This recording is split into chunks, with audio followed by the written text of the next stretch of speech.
ഇവൻ അർഹാൻ വന്ന് നോക്കി നിൽക്കുമായിരുന്നു. അപ്പോൾ ഇതെങ്ങനെയാ അമ്മയെന്ന് ചോദിക്കുമ്പോൾ നമ്മൾ ആക്ച്വലി ആദ്യം നമുക്കറിയില്ല, ഇത് കൊച്ചുകുട്ടിയല്ലേ, അന്നൊരു 4 വയസ്സായിട്ടില്ല. അപ്പം നമ്മൾ പറയും മോനെ ഇത് കുഞ്ഞു കുട്ടികളുടെ കളിയല്ല, മോൻ കുറച്ച് കഴിഞ്ഞ് പഠിക്കാമെന്ന് പറഞ്ഞ് ഒഴിവാക്കുമായിരുന്നു. അത് കഴിഞ്ഞ് നമ്മൾ ജോലിക്ക് പോകുമ്പോൾ പകൽ ഈ ചെസ് ബോർഡ് എടുത്ത് വെച്ചിട്ട് അവൻ അമ്മയ്ക്ക്, എൻ്റെ അമ്മ വീട്ടിലുണ്ട്, അമ്മയ്ക്ക് ഇത് പറഞ്ഞു കൊടുക്കും. അമ്മ കുതിരി ഇങ്ങനെ ചാടും, ആന ഇങ്ങനെ പോകും എന്നൊക്കെ.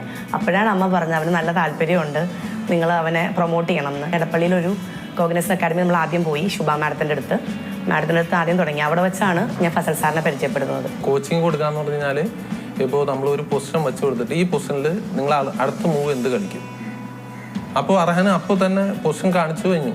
നമ്മൾ വച്ച് തിരിയുമ്പോൾ തന്നെ അർഹാന്റെ കളി കാണിച്ചു കഴിഞ്ഞു. ഇപ്പോൾ സാധാരണ കുട്ടികൾക്ക് എഴുതിയെടുത്ത് പഠിക്കേണ്ട ഇതുണ്ട്. ചില ഓപ്പണിംഗ് ഒക്കെ ആണെങ്കിലും തന്നെ ചെസ്സിന് 3 ഘട്ടമുണ്ട്: opening, middle game, end game. ഇത് 3ഉം ഒരു ആവറേജ് ലെവലിൽ എത്തിയാലാണ് നമുക്കൊരു ഇന്റർനാഷണൽ ടൂർണമെന്റിൽ അവനെ പങ്കെടുപ്പിക്കാൻ പറ്റുള്ളൂ.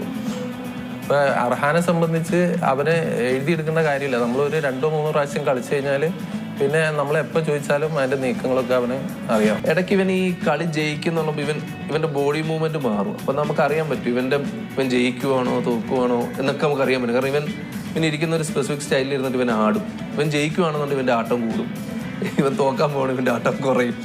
പക്ഷെ അന്നത്തെ കളി കഴിഞ്ഞ് പിന്നെ ഇവൻ ജയിച്ചിട്ട് വരുന്നത് പലപ്പോഴും ഉണ്ടല്ലോ ഭയങ്കര വിഷമിച്ചൊക്കെ ആയിരിക്കും ചിലപ്പോൾ വരിക. അപ്പം നമ്മൾ തോറ്റു അപ്പോൾ പക്ഷേ ഇവൻ ജയിച്ചിട്ടുണ്ടാവും. ഇവൻ ചിലപ്പോൾ ചാടിത്തുള്ളി ഓടി വരുമ്പോൾ നമ്മൾ വിചാരിച്ചു ഈ കളി ഇവൻ ജയിച്ചിട്ടുണ്ട്, അപ്പോൾ തോറ്റിട്ടുണ്ടാവും. അതുകൊണ്ട് നമുക്ക് ഇവനെ പ്രെഡിക്റ്റ് ചെയ്യാൻ ഒരിക്കലും പറ്റത്തില്ല. ആരാണ് ഈ ഒരു സമ്മാനം മേടിച്ചാൽ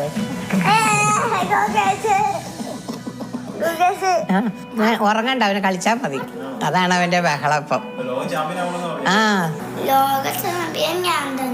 ഞാൻ തന്നെ